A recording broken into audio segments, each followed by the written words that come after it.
अस्सलाम वालेकुम। मैं हूं आपका मेज़बान आकिल हुसैन। नाज़रीन, अनवारुल हक काकड़ ने मुस्लिम लीग नून को एक बड़ी खतरनाक धमकी दे दी है। साथ साथ हनीफ अब्बासी ने भी बाकायदा कस्में खाते हुए उन्होंने भी बड़े खौफनाक किस्म के इंकशाफात उन्होंने कर लिया है।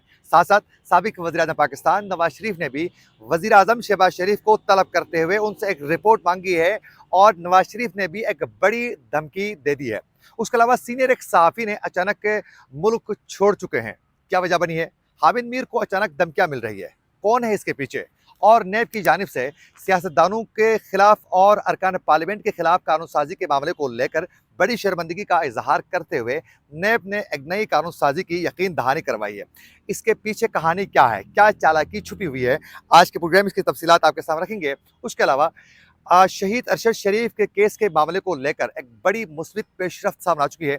इसकी भी तफसीलात आपके सामने रखेंगे। अगर आप लोगों ने अभी तक हमारे चैनल को सब्सक्राइब नहीं किया है तो हमारे चैनल को ज़रूर सब्सक्राइब करें और बेल आइकन क्लिक करना ना भूलिए, ताकि इस तरह की अपडेट्स जो हम आप तक पहुंचाना चाहते हैं वो बर वक्त आप तक पहुंच सकें। अगर आप लोग हमारे वीडियो को लाइक या फिर शेयर कर लेते हैं तो उससे यकीनन हमारी हौसला अफजाई होगी और हम मज़ीद रिसर्च करके अच्छे प्रोग्राम्स आप तक पहुँचाने की पूरी कोशिश करेंगे। तो अभी और इसी वक्त हमारे चैनल को सब्सक्राइब करके इस वीडियो को लाइक लाजमी करें और फेसबुक पेज को भी ज़रूर आप लोगों ने फॉलो करना है।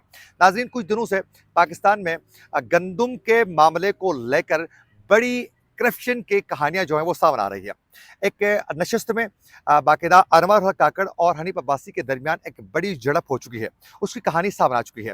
हुआ कुछ यूँ है कि अनवर हक काकड़ और हनीफ अब्बासी एक जगह में वो इकट्ठे हो चुके थे। वहाँ बात बात पर जो है बड़ी बात तलख कलामी तक पहुँच चुकी है और हनीफ अब्बासी की जानिब से ये कहा गया है कि मैं कसम खाता हूँ, हनीफ अब्बासी ने कहा है, मैं कसम खाता हूँ कि आप चोर हैं और गंदम स्कैंडल में पैसे आपने खूब बनाए हैं।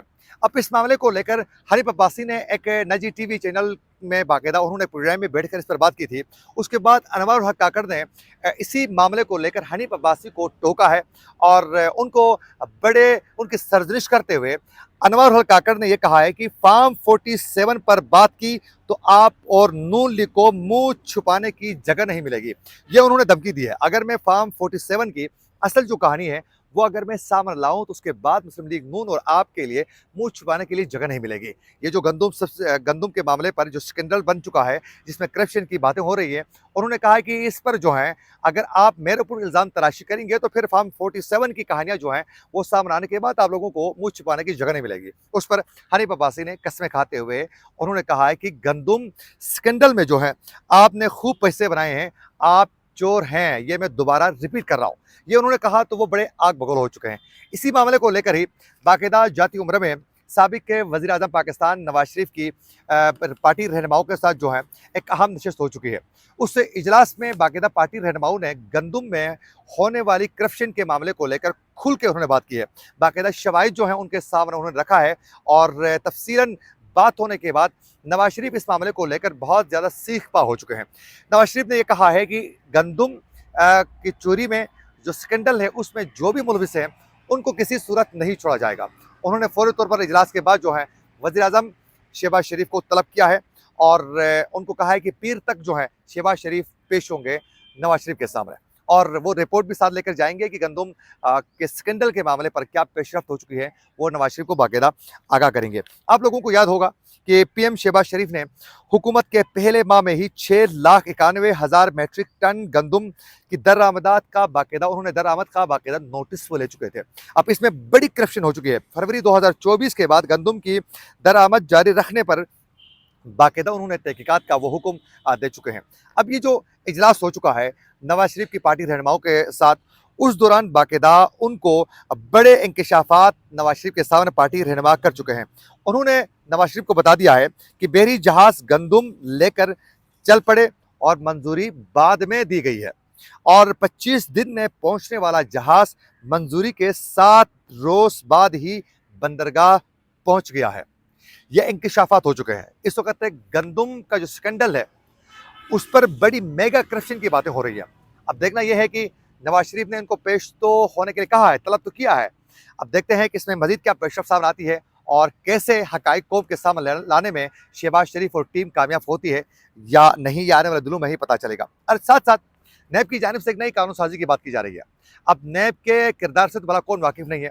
सियासतदानों को, अरकान पार्लियामेंट को बाकायदा निशान इबरत बनाने की बाकायदा नैब ने हमेशा एहलकारी की है। नैब का इस्तेमाल करके, और जिस तरह इदारों ने इस्तेमाल करना था वो इस तरह इस्तेमाल कर चुके हैं। और नैब ने जितने भी सियासतदानों के खिलाफ और अरकान पार्लियामेंट के खिलाफ जो केसेस बनाए हैं, इससे पहले नैब ने वो अदालतों के अंदर जाकर वो बुरी तरह खुद नैब बेनकाब हो चुका है और वो शवाहिद मुहैया करने में अदालतों में बिल्कुल ही नाकाम हो चुका है। बहुत सी शर्मिंदगी का इनको सामना है। अब कहानी कुछ यूँ बन गई है कि नैब ने, आप लोगों ने देखा चंद दिन पहले ही शाहिद खाकन अब्बासी और मिफ्ताह इस्माइल के खिलाफ जो केसेस थे, नैब के जो बनाए हुए केसेस थे, वो केसेस को लेकर ही अदालत के अंदर नैब को शर्मिंदगी का सामना करना पड़ा है।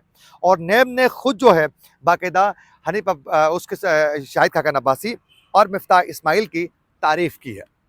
अब इस तरह डिफरेंट केसेस हैं जिसमें अरकान पार्लियामेंट को निशान इबरत बनाने के लिए नैब का जो इस्तेमाल हुआ और नैब ने घिनौनी साजिश के तहत जो हैं जो हथकंडे इस्तेमाल किए हैं।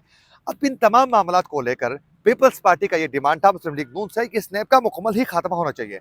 यह सियासतदानों को काउंटर करने के लिए बनाए जाने वाले जो केसेस हैं उसकी एहलकारी करने में नैब का बड़ा किरदार है। यह सिर्फ और सिर्फ हथकंडे इस्तेमाल करने के लिए इसका इस्तेमाल किया जाता है। तो लिहाजा नैब का बिल्कुल ही चैप्टर क्लोज होना चाहिए। अब मुस्लिम लीग नून भी यही चाह रही थी, लेकिन मुस्लिम लीग नून जो है वो इक़्तिदार में आई ही फार्म 47 के तहत आई है। अब इनकी बस में नहीं है कि ये इस तरह की हरकतें कर सकें। अब नैब को कहा गया कि भाई आप लोगों को ख़त्म करने की कोशिश की जा रही है, तो लिहाजा आप ऐसी कोई गेम रचाएं जिससे आपका भी खात्मा ना हो और साथ साथ जो है सांप भी मरे लाठी भी ना टूटे। अब नैब की जानिब से ये कहा गया है कि एक तो नैब की जानिब से चंद दिन पहले ही सरकारी मुलाजमीन और ताजिरों को गैर ज़रूरी हरासगी से बचने के लिए एक SOP जो है उन्होंने बाकायदा मुरतब किया। उसमें जो ताजिर होंगे उनके खिलाफ और सरकारी मुलाजमीन के खिलाफ जो है तहकीकात के लिए कैसे करना है, क्या करना है, ये तमाम चीज़ें तय हो चुकी हैं। और अब जहाँ इनका दिल करेगा वहाँ तहकीकात होंगी। देखिए पाकिस्तान में क्या अंबानी जैसे बड़े ताजिर मौजूद नहीं थे? आप तारीख उठा के देखें, बड़े बड़े ताजिर इस मुल्क में मौजूद थे जो पाकिस्तान की मईशत को बड़ा सपोर्ट करते थे और हेल्प करते थे, लोगों को जॉब्स देते थे। उनको बाकायदा मनपसंद तरीके से अपने जेब भरने के लिए बड़े इदारे इस्तेमाल करके उनको इतना तंग किया गया कि उन्होंने अपने कारोबार जो है मुल्क से बाहर मुंतकिल किए। आज पाकिस्तान जो है डिफ़ॉल्ट की पोजीशन में इसीलिए आया है कि यहाँ ताजिरों को काम करने नहीं दिया जाता है। अच्छा, अब इन मामलात को मद्देनज़र रखकर नैब ने खात्मे से खुद को बचाने के लिए अरकान पार्लियामेंट और सियासतदानों को सियासी इंतकाम से बचने के लिए नई नैब पॉलिसी तैयार कर ली है। अब पॉलिसी क्या है ये आने वाले दिनों में ही पता चलेगा कि इसमें क्या पेशरफ्त सामने आ जाती है। इसके साथ साथ सीनियर एक सहाफ़ी ने इस मुल्क को छोड़कर जाने के हवाले से उन्होंने बाकायदा ट्वीट करके बता दिया है। वो सहाफ़ी हैं, सीनियर सहाफ़ी शाहिद असलम ने बाकायदा आज वो ट्वीट कर चुके हैं कि अदालती मामला तो इसके साथ साथ मुंसलिक दीगर वजूहात की बुनियाद पर वो पाकिस्तान छोड़ने का बाकायदा वो ऐलान करते हैं। उन्होंने बाकायदा ट्वीट किया, वो मुल्क छोड़ चुके हैं। अच्छा, ये शाहिद असलम वही सहाफ़ी है जिन्होंने साबिक के army chief general Qamar Javed Bajwa और उसकी पूरी फैमिली के जो बाकायदा तहकीकात के ज़रिए जो हैं उनके जितनी भी जायदाद की तफसीलात जो हैं इनके ऊपर ये इल्ज़ाम था कि इन्होंने बाकायदा सीनियर एक सहाफ़ी को ये तमाम डेटा फराहम कर चुके हैं, अहमद नूरानी को, लेकिन उन्होंने इनकार भी कर दिया। लेकिन इससे भी बढ़कर FIA के अंदर भी उन्होंने बड़ी बड़ी स्टोरीज़ की हैं। तो शाहिद असलम एक बड़े ज़बरदस्त सहाफ़ी हैं, प्रोफेशनल सहाफ़ी हैं। इनको बाकायदा पाकिस्तान की ज़मीन तक की गई। ये है पाकिस्तान में सहाफ़त, आज़ादी सहाफ़त। कल सहाफ़त का आलमी दिन मनाया जा रहा था, आज़ादी सहाफ़त का। आज वो बंदा ऐलान कर रहा है कि मैंने मुल्क छोड़ दिया है। ये हालत है पाकिस्तान में। सिर्फ यही नहीं, बल्कि सीनियर सहाफ़ी हामिद मीर को जान से मारने की भी धमकियाँ मौसूल हो चुकी है। इस हवाले से हामिद मीर साहब ने बाकायदा मुतल्लिका इदारों से राब्ते भी किए हैं, लेकिन अभी तक FIR दर्ज नहीं हुई है उसकी। अच्छा, कौन धमकियाँ दे रहा है भला, कौन वाकिफ़ नहीं है? इस वक्त सबसे ज़्यादा हामिद मीर इस हुकूमत के किरदार के हवाले से, एस्टेब्लिशमेंट के किरदार के हवाले से, सियासत में मुदाखलत को लेकर वही बात कर रहे हैं।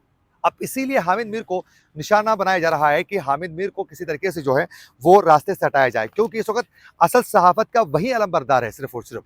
बाकी तो इस वक्त जो है वो किसी न किसी तरीके से एहलकारी में ही मुलविस पाए जा रहे हैं। आखिरी अपडेट ये है कि सीनियर सहाफ़ी शहीद अरशद शरीफ के मामले को लेकर इस्लामाबाद हाई कोर्ट ने बाकायदा तहकीकात के लिए जुडिशल कमीशन तश्कील देने की दरख्वास्त का तहरीरी आर्डर जारी कर दिया है। चीफ जस्टिस आमिर फारूक ने एक सफ़े का तहरीरी ऑर्डर जारी किया है। अदालत ने रजिस्ट्रार ऑफिस के इतराज़ात दूर करके पिटिशन को नंबर लगाने की हिदायत कर दी है। आइंदा समात से कबल ही सुप्रीम कोर्ट अज खुद नोटिस केस के आर्डर्स की बाकायदा कापीज जमा करवाई है। इस्लामाबाद हाई कोर्ट ने सीनियर सहाफ़ी हामिद मीर की जुडिशल कमीशन की जो तश्कील की दरख्वास्त थी, ये बाकायदा हामिद मीर ने जुडिशल इंक्वायरी की बाकायदा कमीशन तश्कील देने की दरख्वास्त दायर की थी, उस पर ही ये अपडेट्स सामने आ चुकी है। अब देखना ये है कि सुप्रीम कोर्ट में तो जो शहीद अरशद शरीफ का जो केस है उसमें तो कोई पेशरफ्त सामने नहीं आई है। अब इस्लामाबाद हाई कोर्ट शहीद अरशद शरीफ को क्या इंसाफ फराहम करने में कामयाब हो जाता है, या आने वाले दिनों में ही पता चलेगा। इसी के साथ अपने मेज़बान आकिल हुसैन को दीजिए इजाज़त। अल्लाह ने